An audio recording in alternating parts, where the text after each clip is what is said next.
Dragi moji gledatelji, u današnjoj emisiji vas vodim na jedan veliki put učenja o nečemu što se naziva cimet.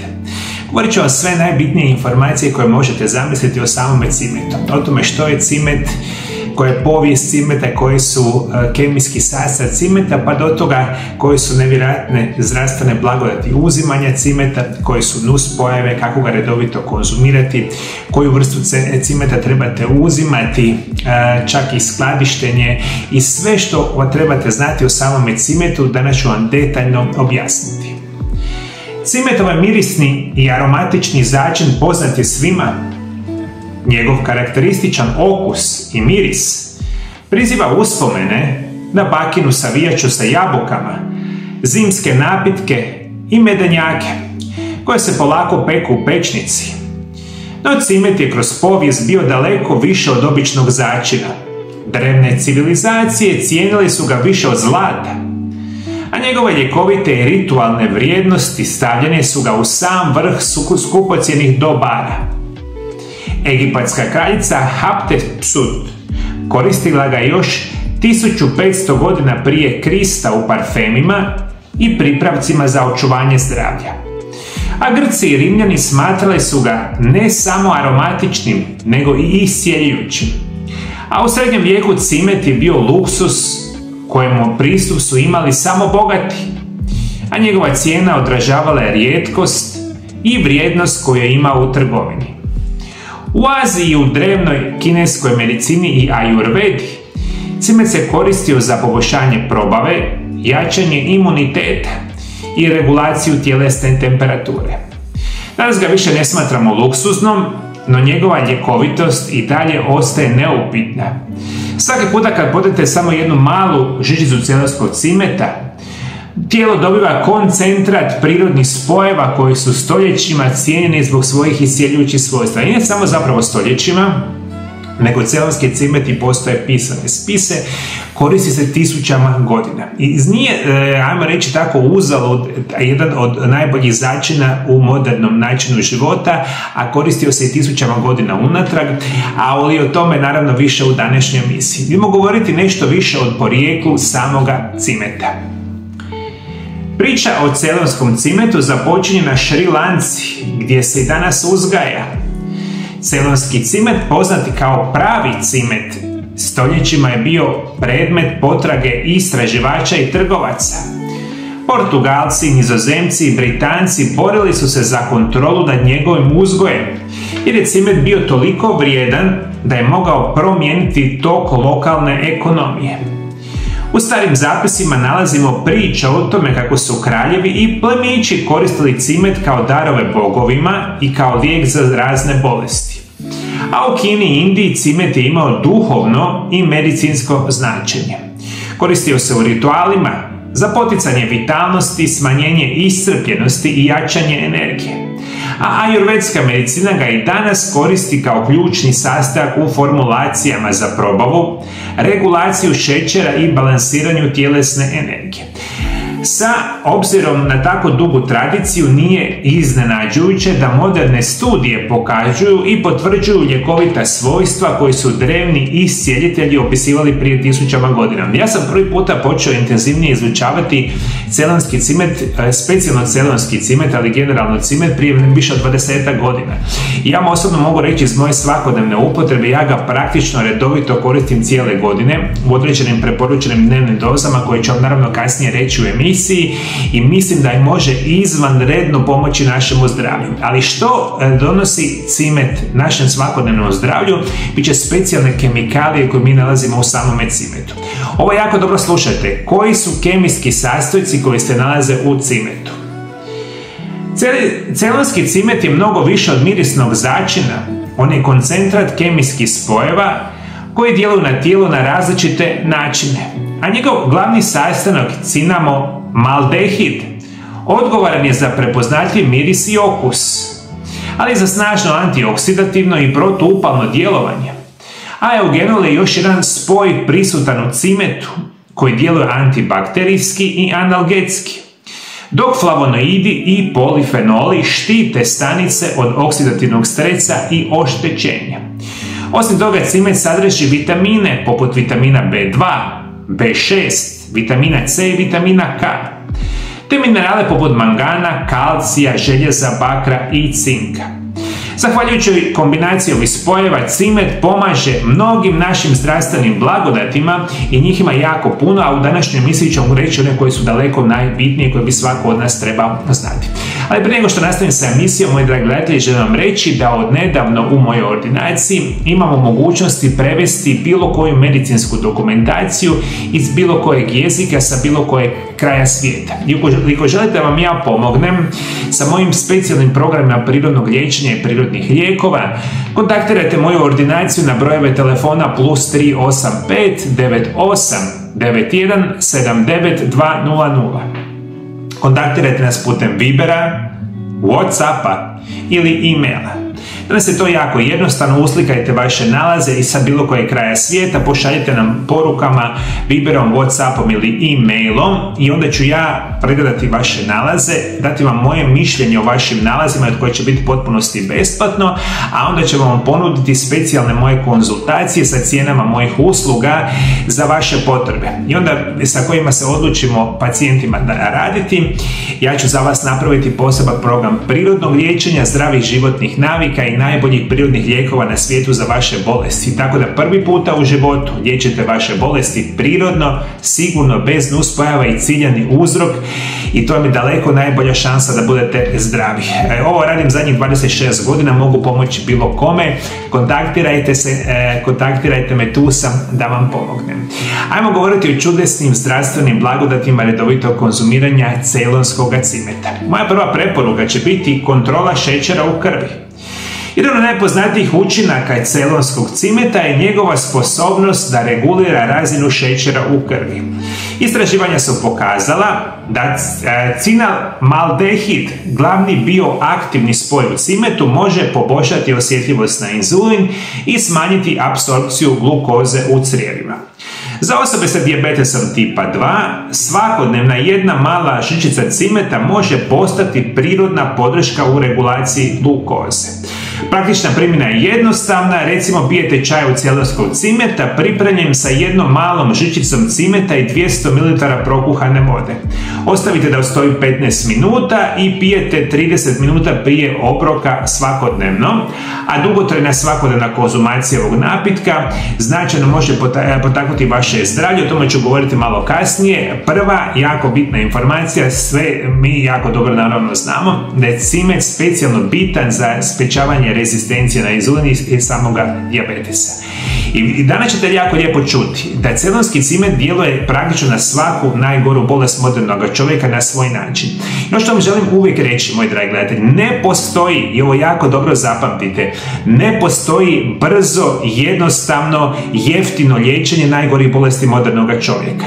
Ovo što se vama nažalost prodaje, tako kao na primjer liječenje dijabetesa pod navodnicima i bilo koje druge bolesti, da vi trebate popiti samo jednu malu tableticu dnevno da ste vi zdravi, molim vas jako dobro razmislite što da radite. Prirodni lijekovi su savršeni, zdrav način života je savršen, a on vam djeluje polako i dugotrajno na uzrok bolesti. Ono što vi želite liječiti je uzrok bolesti, a smanjivanje simptoma bilo koje bolesti vam ništa ne znači, tako i samoga dijabetesa. Kad popijete nekakvu tabletu, dobijete inzulin, vama se sam šećer smanji, nakon nekog vremena se taj šećer pogorša i svake godine bude sve gore i gore. Cimet vam je savršen za dugotrajno uzimanje ukoliko imate šećernu bolest, dijabetes ili želite prevenirati samu ovu bolest. Dalje, zašto vam je dobar jako ceylonski cimet? Ceylonski cimet je savršen za zdravlje mozga. On nije samo lijek za tijelo, nego i za mozak. Studije pokazuju da spoj koji ima oznaku CE-PPT prisutan u kori ceylonskog cimeta, koji pomaže spriječiti oštećenja moždanih stanica i razvoj Alzheimerove bolesti. Čak i jednostavno udisanje mirisa cimeta može stimulirati moždanu aktivnost i poboljšati koncentraciju i memoriju. Redovita konzumacija male žičice ceylonskog cimeta samostalno ili u kombinaciji sa medom djeluje preventivno, a ljudi koji prakticiraju ovaj ritual dnevno primjećuje već nakon nekoliko tjedana poboljšanju mentalnu jasnoću. lakše pamćenje i smanjenje osjećaja mentalnog umora.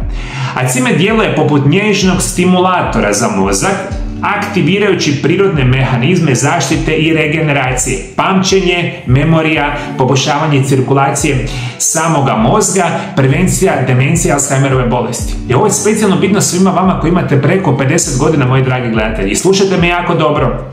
Redovito uzimajući celonski cimet.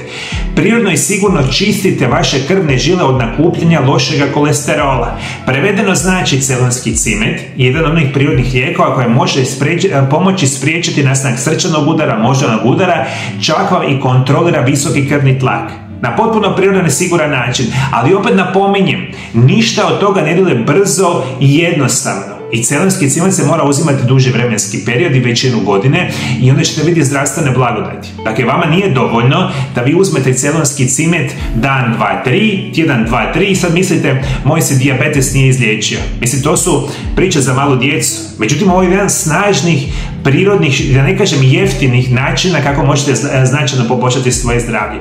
Treća jako bitna informacija će biti zahvaljujući svojim antioksidancima i protuupalnim spojevima.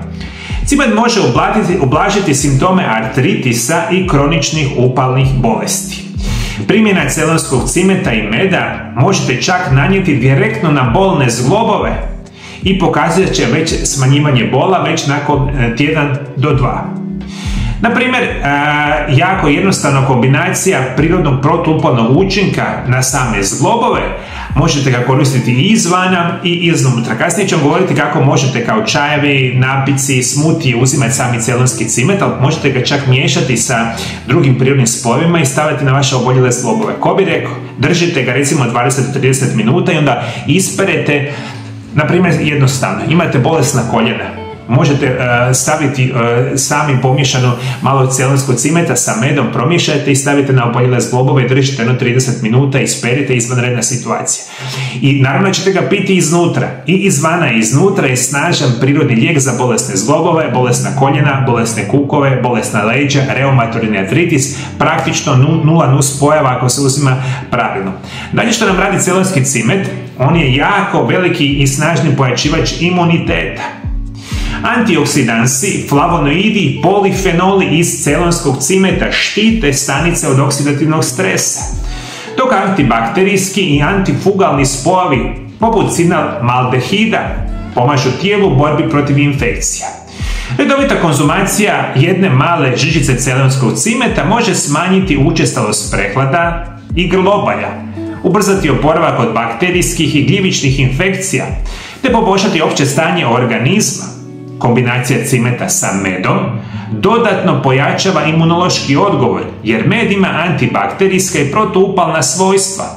Ova prirodna formula djeluje kao osigurač tijela štiteći stanice i tkiva od vanjskih agresora. Prevedeno znači zimski mjeseci, u velikom ste riziku od viroza, prehlada, gripa, uzimajte preventivno celonski cimet, pravite čaj od njega sa medom, a čak možete pomiješati celonski cimet i med i jednu žličicu dnevno. Je to teško? Naravno da nije, moj dragi gledatelji. Međutim, celonski cimet ovdje apsolutno nestaje. Koje su još zdravstvene blagodati redovito konzumiranja celonskog cimeta? Biće poticanje zdravlje kose i zdravlje kože. Zanimljivo je da cimet može utjecati na zdravlje kose. Mješavina cimeta, meda i maslinovog ulja nanešena na vlastište stimulira cirkulaciju, čisti folikule i pomaže u regeneraciji oštećenih stanica. A redovita primjena 2 do 3 puta tjedno može ubrzati rast kose, smanjiti prorjeđivanje i poboljšati jačinu vlasi. Osim toga, cimet djeluje antibakterijski, pa sprečava razvoj gljivičnih i bakterijskih infekcija kože. Za kožu sklone aknama, iritacijama, topikalna primjena male količine cimeta i meda može ublažiti upalu, potaknuti zacjeljivanje i osigurati prirodnu zaštitu. Prevedeno opet znači imate problema sa kožnim bolestima, akne, prištići i slično, možete namazati masku sa cimetom i medom i isprati, sigurno će vam pomoći i sam taj način djelovanja na vašu kožu smanjuje vidljivo vaše bore i potiče vam puno bolje zdravlje vaše kose. Celonski cimet, med, namazati masku, držati 20 do 30 minuta, isprati toplom vodom i onda namazati recimo recimo organskim aloe vera gelom ili nekim čistom recimo organskom kremom ili nekakvom masti, to bude izvanredno. Još jedna jako bitna informacija koja će veliki broj vas interesirati, a to će biti utjecaj celonskog cimeta na prirodno i sigurno mršavljenje. Cimet poboljšava probavu stimulirajući izlučivanje probavnih enzima i olakšavajući preradu hrane. Čaj od celonskog cimeta popijen između obroka može smanjiti nadutost, potaknuti metabolizam i poboljšati apsorpciju nutrijenata. I za osobe koje žele izgubiti višak kilograma, cimet djeluje dvostruko. Smanjuje apsorpciju šećera, potiče termogenezu, proces sagorijevanja masti. Kombinacija čaja od celonskog cimeta i meda, popijen prije doručka ili navečer, pokazuje pozitivne učinke na kontrolu tjelesne težine, dok istovremeno pruža energiju i smanjuje osjećaja napada gladi, što je jako, jako bitno za reći. Jedan od onih prvih stvari što bi mogli primijetiti, recimo popijete čaj od celonskog cimeta, vi ste već odmah puno manje gladni. I to duži vremenski period i uz zdrav način života, vježbanje, on sigurno može pomoći i savršeni način poticanja vaše probave, što je dobro kod osoba koji imaju problema sa napuhanošću, nadutošću, gastritisom i drugim probavnim poteškoćama. Ovo je samo jedan od najvažnijih informacija vezanih kako celonski cimet utječe na naše zdravlje i kako možete ga redovito konzumirati. Ali prije nego što nastavim dalje sa mojim emisijom, dragi moji gledatelji, vi koji još ne znate, ja sam autor 3 knjige o nutricionizmu i prirodnim lijekovima. Specijalno ću nas preporučiti moje 2 knjige koje se nazivaju Čudesni prirodni lijekovi, prvi i drugi dio. Čudesni prirodni lijekovi, prvi dio, to je ova knjiga ovdje. Čudesni prirodni lijekovi, drugi dio, to je ova knjiga ovdje. Ove 2 knjige su napisane od mene za vas i u njima imate nekakvih 500 stranica o prirodnim lijekovima, biljkama, kako biljke utječu, ne znam, na krasne vaše bolesti. Imate puno informacija o biljkama, evo, na primjer, kamilica i slično. Dakle, ja sam se potrudio i to samo jedan od mojih knjiga koji će izaći nekad u budućnosti, da kupite ovu knjigu Čudesni prirodni lijekovi, prvi dio. Ona je prevedena na engleski i na hrvatski i Čudesni prirodni lijekovi, drugi dio, je prevedena samo na hrvatski jezik. Ove 2 knjige možete odmah kupiti dolje ispod video zapisa na mom dućanu knjiga, i mi knjige naravno šaljemo u cijeli svijet i uz pomoć njih ćete učiti kako putem biljaka možete prevenirati i liječiti najgore bolesti modernog čovjeka. Mislim da će ovo biti izvanredno. Ajmo dalje, moji dragi gledatelji, sa emisijom. Želim vam reći koji su potencijalne nuspojave konzumiranja samoga cimeta. Prije svega, iako celonski cimet spada među najsigurnije začine za svakodnevnu upotrebu, važno je poznavati moguće nuspojave, osobito pri dugotrajnoj konzumaciji ili u prekomjernim dozama. Najčešće nuspojave uključuju iritaciju usne šupljine i želuca, rijetko osjetljivost kože ili alergijske reakcije. Cimet je prirodni stimulans, što znači da kod osoba osjetljivih može uzrokovati blago ubrzanje pulsa i laganu nesanicu ako se uzima kasno navečer. Osobe koje imaju povijest gastritisa ili čira moraju ga uzimati u umjerenim količinama, jer prevelika količina može pojačati želučane tegobe. Još je bitno napomenuti, kineski cimet zbog visokog sadržaja kumarina može dugoročno oštetiti jetru i bubrege, a trudnice i dojilje te osobe sa kroničnim bolestima trebaju konzultirati liječnika prije svoje svakodnevne primjene. Prevedeno znači, bilo koji problem kada vi dobivate sa prirodnim lijekovima, govorimo o pravim prirodnim lijekovima, biti će neumjereno i prekomjerno konzumiranje prirodnih lijekova. I to ne smijete raditi. Dakle, sve se mora raditi u umjerenim preporučenim dnevnim dozama, i ako ja vama danas kažem da je normalna preporučena dnevna doza celonskog cimeta 1 mala žličica dnevno, onda će to tako biti. I vi to možete uzimati slobodno većinu godine i svaki mjesec će vama biti sve bolje i bolje. Nikako ne smijete uzimati 2, 3, 5, 6, 7, 8 kašikica celonskog cimeta dnevno. To ste me shvatili. Dakle, umjerena, preporučena dnevna doza, onda ove nuspojave nećete imati uopće.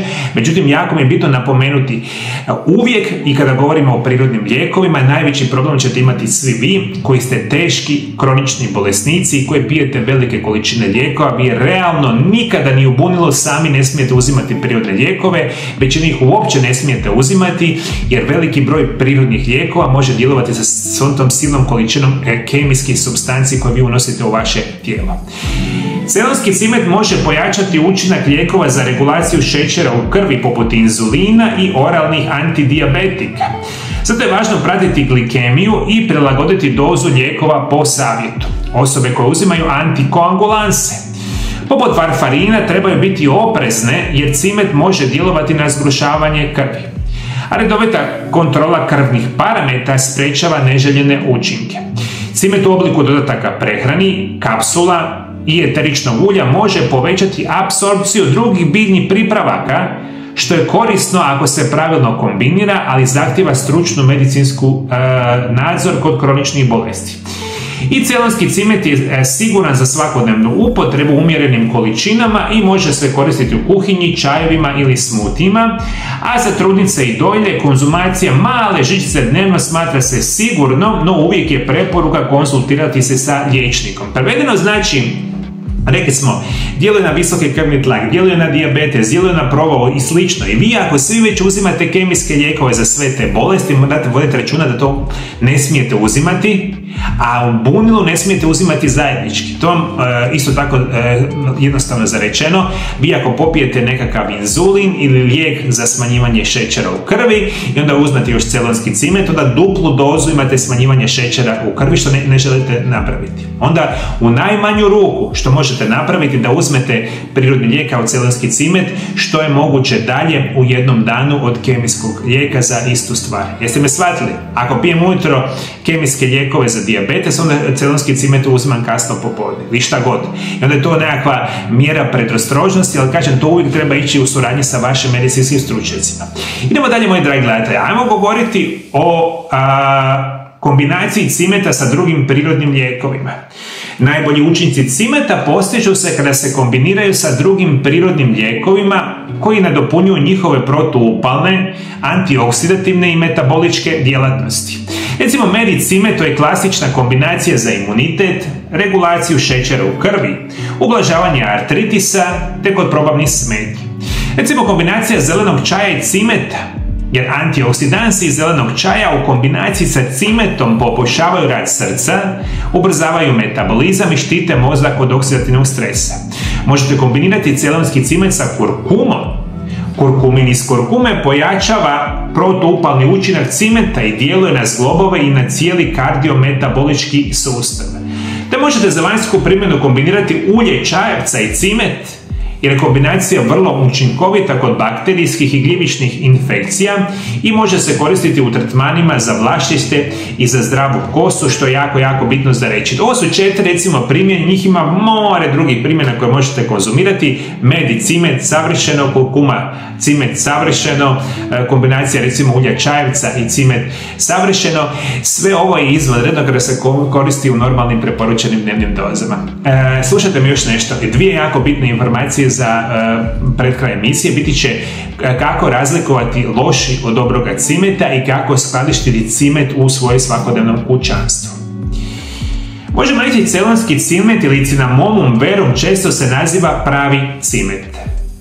Zbog svoje nježne arome i niskog sadržaja kumarina, dok je Cassia cimet jeftinija verzija sa jačim, oštrim okusom i značajno višim udjelom kumarina, koji u prevelikim količinama može opteretiti jetru i bubrege. Glavna razlika se može uočiti po izgledu i teksturi, jer celonski cimet je svjetliji, tanji, lomljiv i lako se mrvi, dok je Cassia tamnija, tvrđa i srolana poput štapića sa debljim slojevima kore. Kod kupnje važno je birati certificirani celonski cimet, posebno u prahu ili štapićima, kako biste bili sigurni da je proizvod čist, prirodan i bez miješanja sa Cassiom. Dakle, uvijek, ali baš uvijek se kupuje organski celonski cimet u formi kapsula, čajeva, tinktura, praha, šta god hoćete. Možete zamisliti, uzimajte ga. Nikada ovaj obični Cassia, kineski cimet, on je puno lošiji. Kada ga uzimate loše i dugi vremenski period, možete dobiti problema. I još zadnja informacija, kako skladištiti sami celonski cimet. Celonski cimet je najbolje čuvati u tamnom i suhom mjestu, u staklenim i metalnim posudama sa dobro zatvorenim poklopcem. Na taj način zadržavate aromu, okus i ljekovitost svojstva do 2 godine u obliku štapića, dok mljeveni cimet je osjetljiviji i preporuča se upotrijebiti unutar 6 mjeseci od mljevenja. Izloženost vlazi i direktnom svjetlu smanjuje koncentraciju eteričnih ulja i fenola, što je pravilno skladištenje ključno za očuvanje ljekovitosti. Evo sad ste i to saznali. Kako čuvati celonski cimet, kako ga koristiti, sve možete. Kažem, super je jednostavno, dodajte ga u čaj, dodajte ga u napitke, dodajte ga u smutije, dodajte ga u kefir, šta god možete zamisliti da je zdravo, u tekućini promješajte, popijete, imate kapsule, tinkture, čajeve, možete raditi šta god želite. Ovo je jedan od mojih najomiljenijih začina i kad ima još mnoge druge zdravstvene blagodati koje danas nisam stigao reći, molim vas konzumirajte. Za kraj emisije naravno čitat ćemo jedan dio iz Biblije koji će biti divan dio i nastavak od naše informacije o samom celonskom cimetu. U današnjem čitanju iz Biblije čitat ćemo jednu priču Evanđelja po Marku 9.2. Naziva se Preobraženje. Poslije 6 dana uze Isus sa sobom Petra, Jakova i Ivana, te ih izvede na visoku goru nasamo njih same. Tu se pred njima preobrazi. Njegove haljine postadoše tako sjajno bijele, kako ih ne može obijeliti niti jedan bijelilac na zemlji. Te im se ukaza Mojsije sa Ilijom i razgovarali su sa Isusom. Tada Petar reče: Isuse, rabi, dobro je da ostanemo ovdje. Napravit ćemo ti 3 sjenice, jednu tebi, jednu Mojsiju, jednu Iliji. Nije naime znao što bi rekao, jer su bijali vrlo prestrašeni. U to naiđe oblak te ih prekrije, a iz oblaka dopre glas: ovo je sin moj ljubljeni, njega slušajte. Odmah pogledaju oko sebe i ne vidiše više nikoga, već samo Isusa sa njime. Ovo evanđelje po Marku 9.2 donosi priču o preobraženju Isusa, trenutku u kojemu su se pokazala njegova božanska priroda i sjaj koji nadilazi ljudsko poimanje. Nakon 6 dana Isus prima Petra, Jakova i Ivana te ih vodi na visoku goru, mjesto tišine i udaljenosti od svakodnevnih briga. Tamo nasamo s njima njegovo tijelo i odjeća postaju zaslijepljujuće sjajni. Haljine toliko bijele da ih nijedan ljudski bijelilo ne može učiniti bijeljima. A pred učenicima se pokazuju Mojsije, Ilija, simbol zakona i prorok i razgovaraju sa Isusom, otkrivajući duboku povezanost između ljudske povijesti, Božje objave i duhovne istine. I mi tu jako dobro možemo vidjeti preobraženje Isusa, Mojsije, Ilije, to je duboka povijest našeg dragoga Boga i danas se povezuje sa Isusom na gori i to apostoli itekako dobro vide. I kada govorimo dalje, ova scena nas podsjeća da duhovni rast i isceljenje nisu trenutačni, već se događaju postupno kroz susrete sa božanskom i unutrašnjom transformacijom. Isto kao što celonski cimet svojim blagodatima polako potpomaže zdravlje tijela, regulira šećer, jača imunitet, podržava probavu i opću vitalnost, tako i preobraženje simbolizira proces unutarnje promjene. Kad tijelo, duh i svijest primaju prave nutrijente, bilo u obliku hrane, biljnih dodataka ili molitve, dolazi do istinske transformacije. A cijeli događaj na gori ilustrira važnost povlačenja u tišinju, pažnje prema sebi i svijetu oko nas, te na otvorenosti prema božanskom vodstvu. Baš kao što redovito promišljeno korištenje celonskog cimeta pomaže tijelu da se regenerira i ojača, tako i duhovna disciplina, molitva i meditacija dovode do preobražavanja čovjekove svijesti o sebi i skladnije, recimo, ponašanje prema našemu okolišu. Jer ništa od toga nama neće ići savršeno dobro ako nemamo duhovnu potporu. Zato vam preporučujem, čitajte Bibliju ili možda vi vjerujete u nekakvu drugu vjeru, što je sasvim u redu, sve što je dobro, što vam pomaže. Ja mislim da su se mi puno udaljili od toga i zato vam ja napominjem svaki puta mojim videozapisima čitanje iz Biblije, namjerno da vas zapravo podsjetim na ono što je najbitnije u našem životu. Moji dragi gledatelji, ako vi znate bilo kakve informacije vezane o samome cimetu, molim vas dolje ispod videozapisa pišite, komentirajte. Ako vas se sviđa ovaj videozapis, bilo bi jako lijepo od vas da ga podijelite sa drugim osobama pa im date ove informacije o zdravlju jako bitne koje će možda pomoći nekim drugima. Moji dragi gledatelji, Bog vas blagoslovio kao i uvijek, Bog blagoslovio i vašu obitelj. Mi se vidimo drugi puta. Lijepi pozdrav!